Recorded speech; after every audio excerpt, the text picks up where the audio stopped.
ኢትዮጵያውያን ከአሜሪካ ሊባረሩ ነው። ልደቱ ኢንጂነር ይልቃል ሁሉም በቲፒኤስ ላይ አይደለም ያሉት። እንደዚህ ሁለተኛ እንደዚህ መፈንደቁ ለምን እንዳስፈለገ አልገባኝ። ይልቃል መዓዛና ገዱ እየመጡ ነው።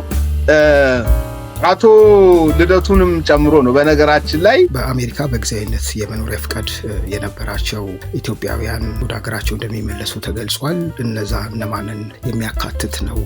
በዚህ በሀገር መመለስ ውስጥ ያሉ ፖለቲከኞች፣ ታዋቂ ሰዎች አሉ ወይ በሚል አሁን መነጋገሪያ ሆኗል። በተለይ ፖለቲከኞቹ እነ ልደቱ፣ እነ ገዱ አንዳርጋቸው እና ሌሎችንም ስማቸው እየተጠቀሰ በዚህ ጉዳይ ላይ ሀሳብ እየሰጡ ነው። እነዚህ ሰዎች ይመለከታሉ ወይ ወይስ አይመለከትም? ለምንስ በዚህ መልኩ መራገብ ፈለገው የሚለው ሰፊ ትንታኔዎች ፖለቲከኞች እየሰጡበት ነው። እስከ መጨረሻ ከተከታተላችሁን በዚህ ጉዳይ ላይ አዳዲስ መረጃዎችን እነግራችኋለን። ጭላሎ ቲዩብ ነው። ጭላሎ ቲዩብን ሰብስክራይብ በማድረግ ቀጣዩን መረጃ እናደምጣለን። እንዲሁ በሄድላይን ላይ የዘለሉ ኢትዮጵያውያን ከአሜሪካ ሊባረሩ ነው። ከዛ ውስጥም እንደገና እነከሌ እነ ልደቱ እነ ኢንጂነር ይልቃል እነ ገዱ እነከሌ ተብሎ ሊስት ሁሉ ወጥቶ ሲዘገብ ነበር። አንደኛ የኢንዲቪጁዋል እዚህ ውስጥ ያሉ ግለሰቦች ይለያያሉ። እነኚህ የተጠቀሱትም በአሳይለም ላይ ያሉ ሰዎች አሉ፣ ቲፒኤስ ላይ ያሉ አሉ፣ አንድ ፉል ኦፍ ዘም በሌላ ቪዛ ላይ ያሉ አሉ። ሁሉም በቲፒኤስ ላይ አይደለም ያሉት። እንደዚህ ሁለተኛ እንደዚህ መፈንደቁ ለምን እንዳስፈለገ አልገባኝም። ሁለተኛ ወደ ኢትዮጵያ ስንመጣ የጊዜያዊ ከለላ ወይም ቴምፖራሪ ፕሮቴክሽን ስታተስ የሚሉት በፈረንጅኛ ቲፒኤስ የሚሉት በምህጻረ ቃል የሚሰጠው በዋናነት ማለት ነው። በመርህ ደረጃ የኢትዮጵያን እንመጣበታለን። የተፈጥሮ አደጋን ሸሽተው የሚሄዱ ይሄ ረሃብ፣ ቸነፈር፣ ዲስፕሌስመንት፣ መፈናቀል ወዘተረፈ ወይም ጦርነት ወይም ያልተረጋጋ ሀገር ነው ብለው ሲያስቡ ለግለሰብ ሳይሆን ኮሌክቲቭሊ ነው የሚሰጠው። ኮሌክቲቭሊ ማለት እንደ ሀገር በቃ ከኢትዮጵያ ከመጣ ሀብታሙም ድሃውም በግል መንግስት አሳደደ አላሳደደ ለውጥ የለው። ኢትስ ኮሌክቲቭ ሶ ያ ሀገር ሴፍ አይደለችም ተብሎ ነው የሚታሰበው። ለምሳሌ ለአፍጋኒስታን ይሰጣል እንዳለ ለአውሮፓ ሀገር ቲፒኤስ ነው የሚሰጠው። እነሱ ቲፒኤስ አይሉትም፣ ሁማኒቴሪያን ፕሮቴክሽን ቴምፖራሪ ሁማኒቴሪያን ፕሮቴክሽን ይሉታል። እዚህ አውሮፓ ሀገር ምን ነው የሚሆነው? የዛ ሀገር ችግር አለበት የተረጋጋ አይደለም፣ በቃ ዴንጀረስ ኮንዲሽን ፎር ሂውመን ላይቭሊሁድ ብለው ሲወስኑ ሁኔታው እስኪሻሻል so until such a time that there will be fundamental change of circumstances that an individual who is a member of that particular community or country is entitled to temporary protection ተብሎ ዲፋይን የተደረገው። ስለዚህ ሁኔታው እስኪሻሻል ድረስ ሁኔታው አስቸጋሪ ነው ማለት ነው። ስለዚህ ለኢትዮጵያ የተሰጠው and I will give you context በጣም በሚገርም ሁኔታ በሰሜኑ ጦርነት ወይም በተለምዶ የትግራይ ጦርነት ተብሎ በሚታወቀው ጊዜ ካምፔንም ያደረጉት የትግራይ አክቲቪስቶች ካምፔን አድርገው ፕሮቴክሽንም የተሰጠው ኦሪጂናል የታሰበው ለትግራይ ልጆች ነው። የካምፔኑ ውጤት ነው። ካምፔን ያደረጉት ደግሞ የትግራይ ዲያስፖራ ኔትወርክ ናቸው በዋናነት ካምፔን ያደረጉት።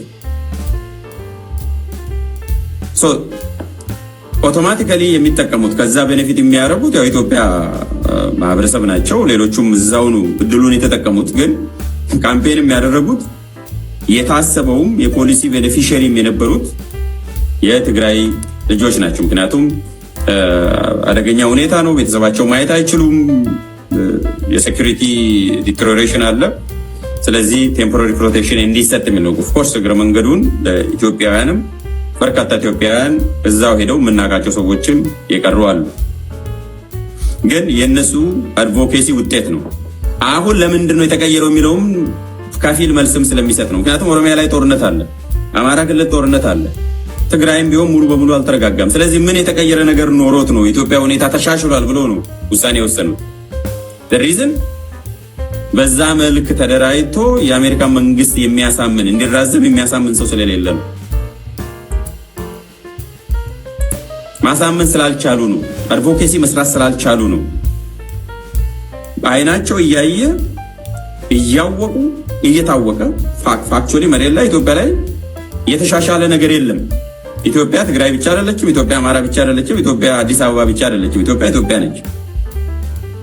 አሁንም ጦርነት አለ፣ አሁንም ቫዮለንስ አለ፣ አሁንም ዲስፕሌስመንት አለ፣ አሁንም የተባለው ነገር አለ። ስለዚህ አሁን አንድ ምሳሌ ነው የምወስደው። ራሱን አማራ ብሎ አይደንቲፋይ የሚያደርግና ፐርሲኪዩት እደረጋለሁ፣ መንግስት ያሳድደኛል፣ መንግስትን እቃወማለሁ የሚል አንድ ግለሰብ ኤክስ የተባለ ወይም የተባለች ወይም ዋይ የተባለች ግለሰብ ከቲፒኤስ መጠቀም አይችልም። አሁን ኢንዲቪጁዋሊ ነው፣ በግለሰብ ደረጃ እንደ ግለሰብ ነው እንጂ ኮሌክቲቭሊ የአማራ ክልል ጦርነት ስላለና እየተሳደድን ስለሆነ ቲፒኤስ ፕሮቴክሽን ይሰጠን ወይም ጊዜያዊ ከለላ ይሰጠን ማለት አይችሉም። እነማን ናቸው አፌክት የተደረጉት? ጊዜያዊ ከለላ ተሰጥቷቸው የነበሩ 26000 ቁጥርም አልጀዚራ ዘግቧል ዛሬ 26500 ኢትዮጵያውያን ናቸው። ሁሉም ማለት 26500 ኢትዮጵያውያን አሳይለም ውስጥ ያሉ ሰዎች አይደሉም። የፖለቲካ አሳይለም የጠየቁ ፖለቲከኞችም አይደሉም። ቢሆኑ ራሱ እነሱ በቀላሉ የአሳይለም ጠይቀው መቀየር ይችላሉ ኬዛቸውን። ኢቭን ከዚህ በፊት ያልጠየቁ ሰዎች ራሱ ትራንስፈር ማድረግ ይችላሉ ወደዛኛው። ኮንዲሽኑም የሚለው እንደተዘገበው አይደለም። ከነኚህ 26000 ውስጥ 5000 ኢትዮጵያውያን በሁለት ወር ውስጥ ወይም በፈቃደኝነት አሜሪካን እንዲለቁ፣ በፈቃደኝነት የሚለቁት ደግሞ አፕ አለ ዴቨሎፕ የተደረገ ሞባይል አፕ። እንግዲህ በዚህ በአሜሪካ የጊዜያዊ ፍቃድ ስረዛ ጉዳይ ላይ በርካታ ሰዎች ሀሳብ እየሰነዘሩ ነው። ሌላኛው መረጃ ደግሞ ይህንን ይመለከታል። እሱንም አድምጡ። ይልቃል መዓዛና ገዱ እየመጡ ነው።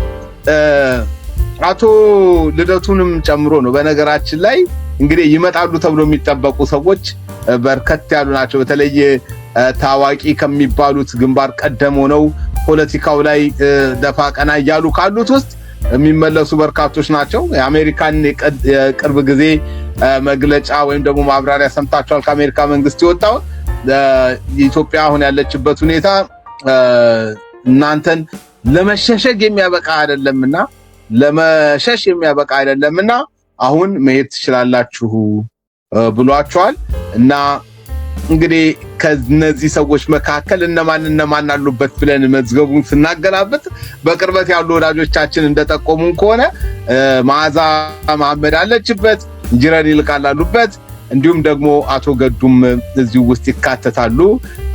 አቶ ልደቱም አለበት። አቶ ልደቱ እንኳን ባለፈው ልመጣ ነው ሲል እውነቱን ውሸት አይታወቅም። ቀልድና ምሮት እኮ አይለይም። አቶ ልደቱ ቀልድና ምሮ አይለይም እንጂ ሊመጡ እንደነበረ ሰምተናል።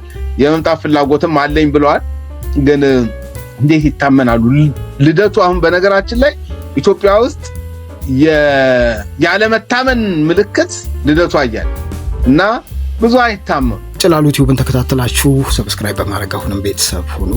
ለዛሬ የነበረን በዚህ አጠናቀናል። መልካም ጊዜ